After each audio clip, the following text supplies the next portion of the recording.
Hello everyone. Today we have to discuss the method for solving non-linear partial differential equation of first order. पहले हमने आपको partial differential equation की solving में linear partial differential equation को solve करना बताया था. आज हम आप लोगों को non linear partial differential equation को सॉल्व करना बता रहे हैं.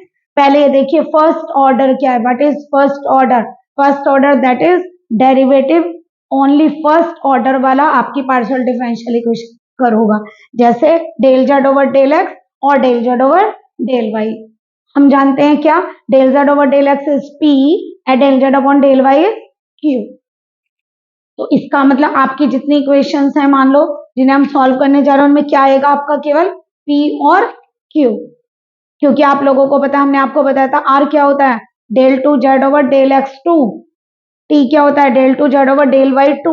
एंड S क्या होता है, del two Z over del X del Y. इसका मतलब ओनली फर्स्ट ऑर्डर है तो that is del Z over del X और del Z over del Y में ही आपकी पार्शियल डिफरेंशियल इक्वेशन होगी. दूसरी बात, आप क्या बोल रहे हैं, नॉन लीनियर.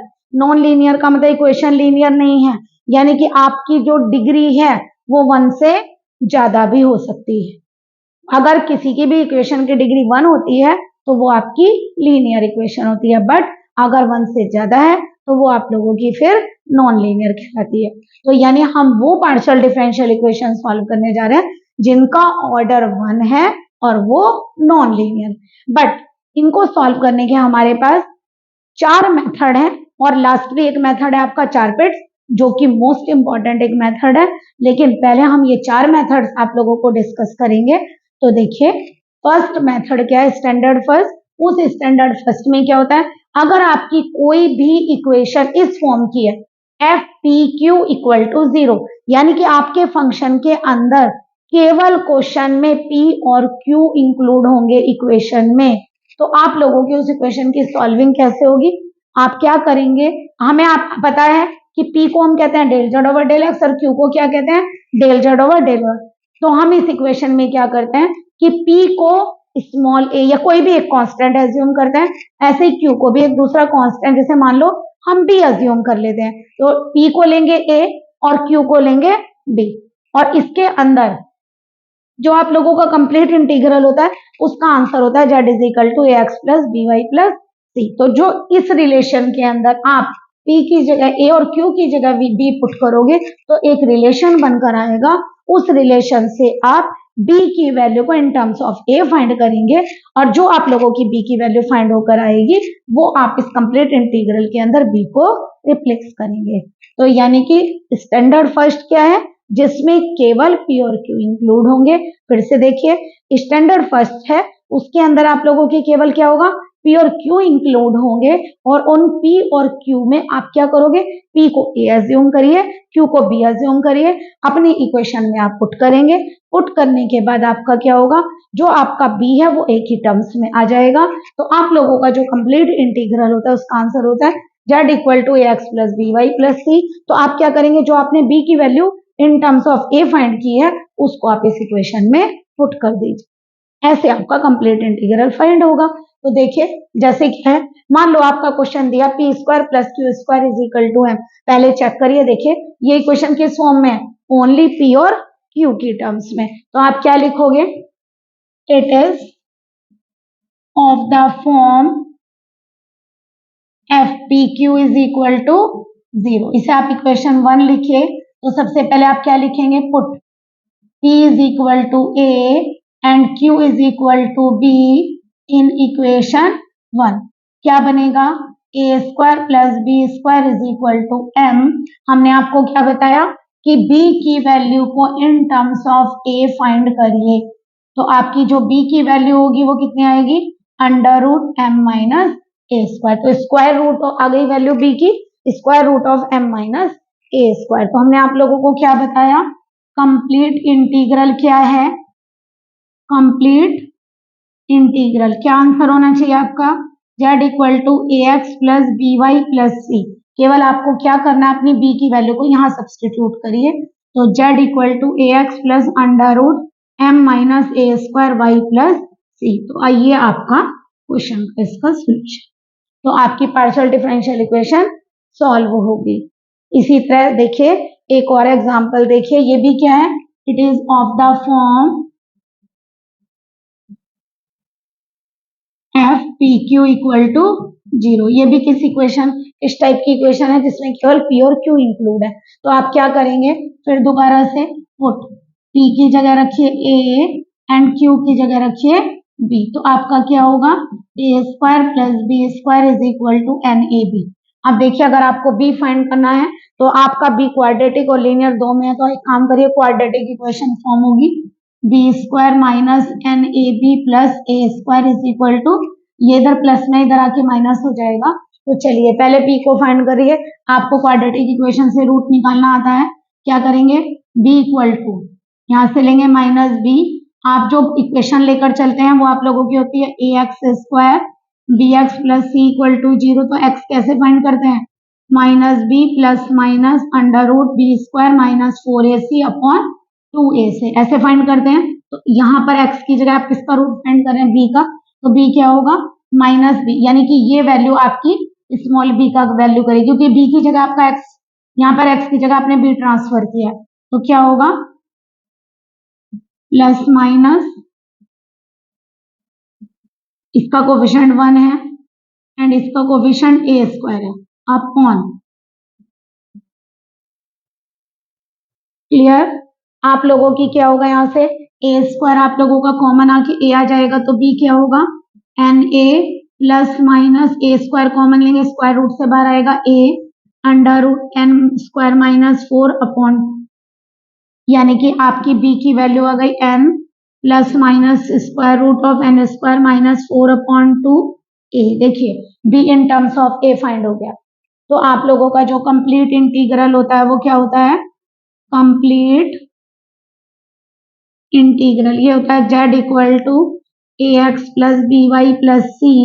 तो जो आप लोगों ने b फाइंड किया है उसको आप यहां पुट करिए, तो ये आपका कंप्लीट इंटीग्रल। एक बार फिर से देखिए, पहले एक काम करिए, आप स्क्रीनशॉट ले लीजिए।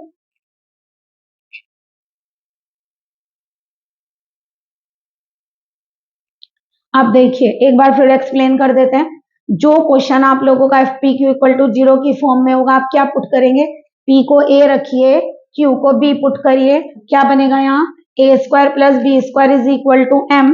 तो b स्क्वायर की वैल्यू फाइंड करिए m माइनस a स्क्वायर, तो यहाँ से आपका b क्या आ गया, square root of m minus a square.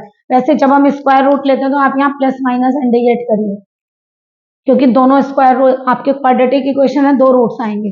तो एक काम करिए, क्या हुई b की value plus minus root m minus A square. आपका जो कंप्लीट इंटीग्रल होता है उसका आंसर होता है z is equal to x plus B Y plus सी।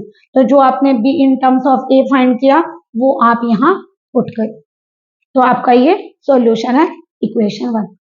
ऐसे ही अगर मान लो आपको ये क्वेश्चन दिया गया, ये भी क्या है, इक्वेशन किस फॉर्म में, F P Q equal to 0। तो हमने क्या किया, p को a रखा, q को b। जब हम यहाँ पुट करेंगे तो आपको दो जगह b नजर आ रहा है कि हमारे पास क्वाड्रेटिक इक्वेशन आ रही है b में। अगर आप लोगों की b में क्वाड्रेटिक इक्वेशन आएगी तो आप लोगों को क्वाड्रेटिक इक्वेशन को सॉल्व करना आता है। देखिए आप ये पढ़ कर आए हैं A X square plus B X plus C.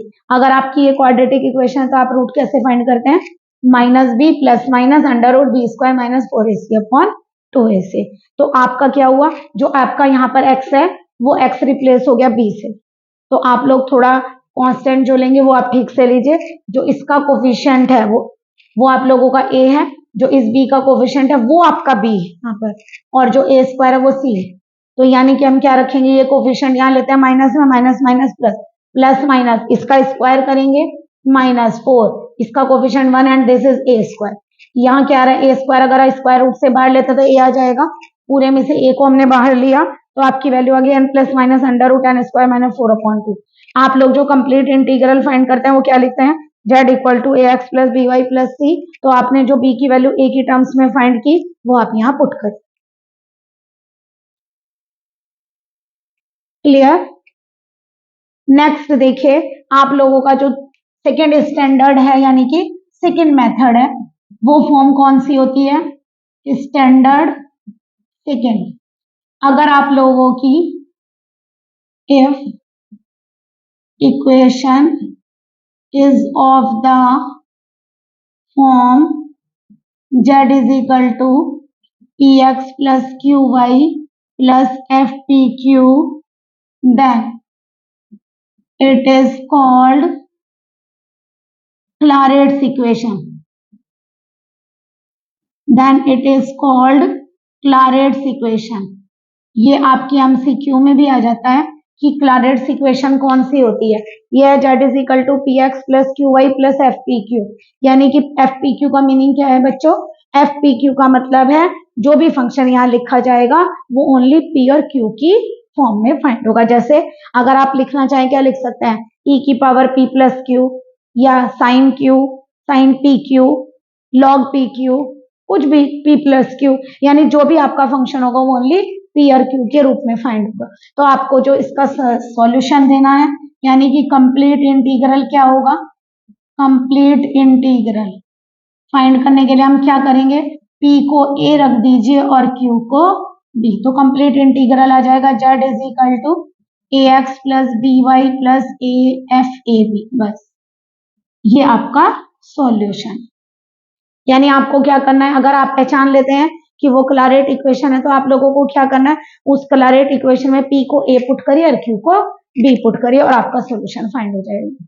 But आपको देखना पड़ेगा वो फॉर्म क्लारेट बन भी रही है कि नहीं बन रही। चलिए, अगर मान लो जैसे हम कोई क्वेश्चन लेकर चलते हैं आप लोगों का, z is equal to P x plus Q Y plus log P q. पहले चेक करिए क्लारेट है या नहीं है। देखिए z p x plus Q y, p x plus Q y, और ये क्या है? Function of p and q. तो आप क्या पुट करेंगे? पहले आप यहां लिख कर आएंगे which is Claret equation, which is Claret equation. तो पी को क्या रखेंगे? ए, और क्यू को क्या रखेंगे? बी। देन जो आप लोगों का कंप्लीट इंटीग्रल आएगा उसमें क्या करेंगे? आप अपनी इक्वेशन फर्स्ट में पुट क्या करेंगे? पी की जगह ए रखिए और क्यू की जगह बी पुट करिए। तो जो आपका कंप्लीट इंटीग्रल आएगा वो क्या आएगा? A x plus B Y plus log a b. तो आपका ये सॉल्यूशन है। आप इसका स्क्रीनशॉट ले लीजिए।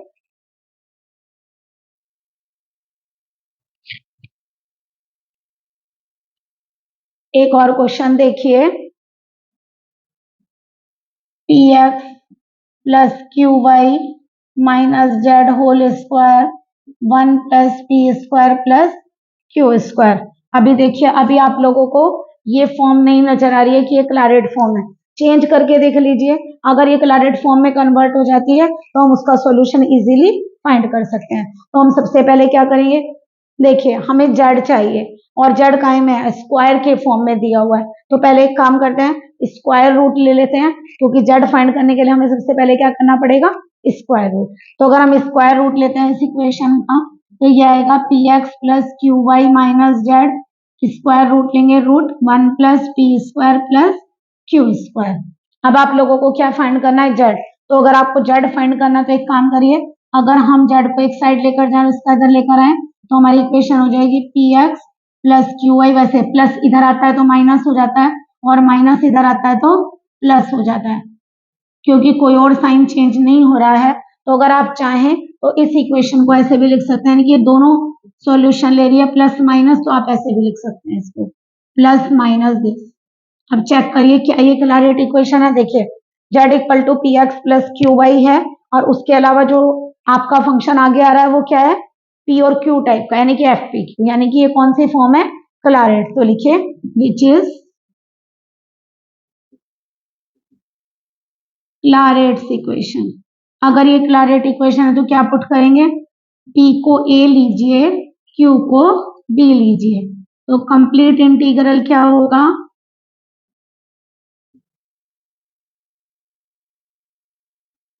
जो आपका कंप्लीट इंटीग्रल होगा वो होगा z is equal to A x plus B y under root 1 plus A square plus B square. ये आपका कंप्लीट इंटीग्रल।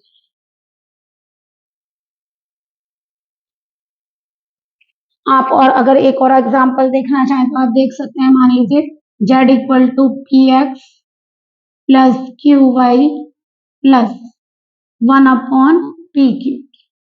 देखिए क्लैरिटी इक्वेशन है, तो आप क्या करेंगे, जब P की जगह पर A पुट करिए और Q की प्लेस पर B, तो जो the complete integral is, the complete integral ये हो जाएगा z is equal to ax plus by plus 1/AB। तो आज आपने क्या सीखे, दो मेथड सीखे, standard first and standard second. Standard first में आप लोगों की क्या फॉर्म थी, ओनली पी और क्यू, यानी f P Q equal to 0। But आप लोगों की जो सेकंड फॉर्म है वो आपकी क्लैरिटी इक्वेशन कहलाती है, और ये एमसीक्यू में भी पूछ रहे थे कि क्लैरिटी इक्वेशन क्या होती है। तो क्लैरिटी इक्वेशन क्या है, z equal to P x plus Q Y plus F P Q, यानी कि जो फंक्शन होगा वो पी और क्यू का होगा। केवल आपको क्या करना है, p के प्लेस पर a पुट करिए, q के प्लेस पर b पुट करिए, then find complete integral. But इस वाले सॉल्यूशन में आपको क्या बताया था, इसमें भी आप p की जगह a, q की जगह b पुट करते हैं, बट पहले आप क्या करते हैं, इक्वेशन में p को a और q को b पुट करने के बाद कांस्टेंट b को a की फॉर्म में लाते हैं, देन कंप्लीट इंटीग्रल हमारा क्या होता है, z equal to x plus B Y plus सी, तो आप b को यहाँ पर रिप्लेस कर देते हैं। आप लोगों को मेथड अच्छे से क्लियर हुआ होगा, तो please like and subscribe my channel. Good day.